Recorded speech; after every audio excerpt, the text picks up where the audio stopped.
Para conocer y tratar a profundidad las quemaduras, es necesario comprender la anatomía microscópica de la piel.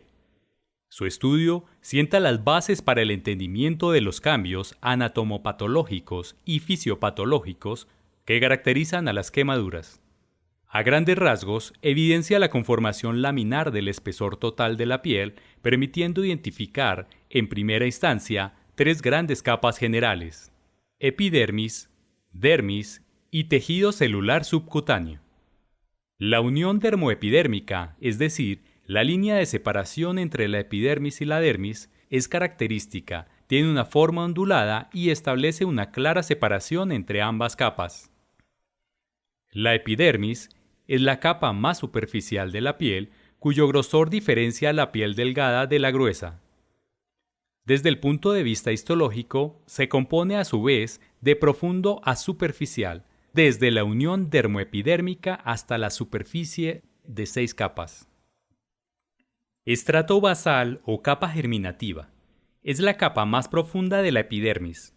Se compone de células cuboidales organizadas en una monocapa que descansa sobre una lámina basal claramente identificable, que la separa de la lámina pilar de la dermis.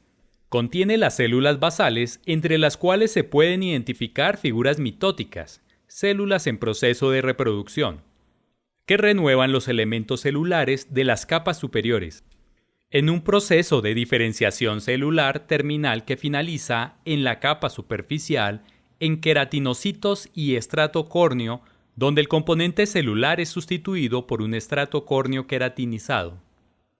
En esta capa puede encontrarse también células de Merkel, que son mecanorreceptores de adaptación lenta, sensores de presión y melanocitos, es decir, células pigmentadas de la piel. Estrato espinoso.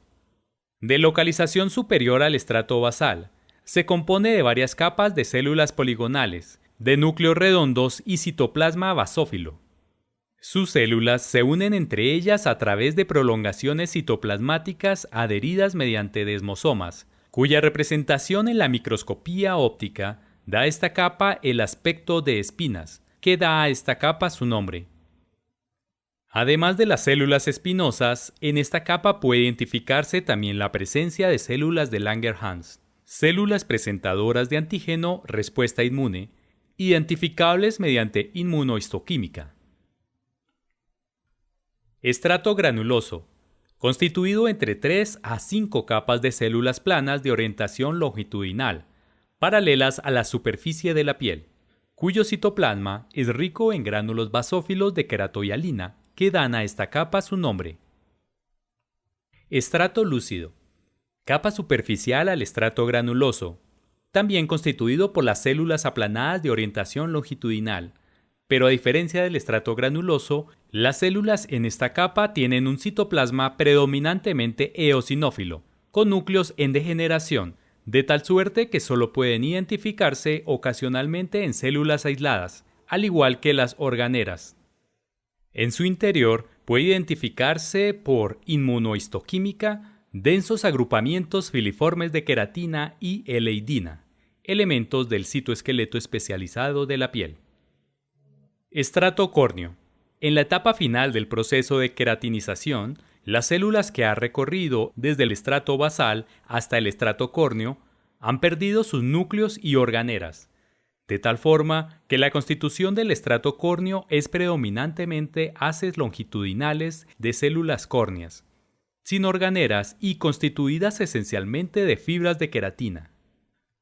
La descamación permanente del aspecto más superficial de esta capa genera la separación entre las láminas córneas, generando el llamado estrato disyunto.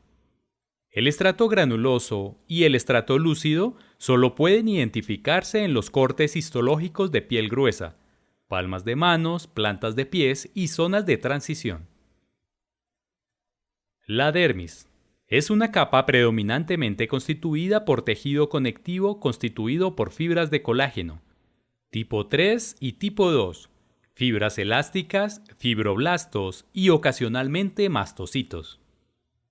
En esta capa se encuentra también el componente muscular de la piel, compuesto por músculo liso, como músculos erectores del pelo, musculatura lisa de las areolas mamarias, escroto y pene. Y en la piel de la cara, músculo estriado, músculos pellejeros o de la expresión facial. Se puede reconocer en la capa dérmica, de superficial a profundo, es decir, desde la epidermis hacia el tejido celular subcutáneo, dos capas constituyentes.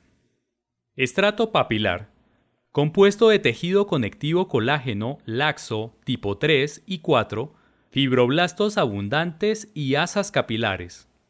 En campo microscópico de bajo poder se puede apreciar las indentaciones que esta capa genera hacia la epidermis, lo que le da el nombre a esta capa. Entre el estrato papilar, la dermis y el estrato basal, la epidermis se genera el plano de clivaje cuando existe separación dermoepidérmica. Estrato reticular, compuesto por tejido conectivo colágeno denso tipo 1 y fibras elásticas.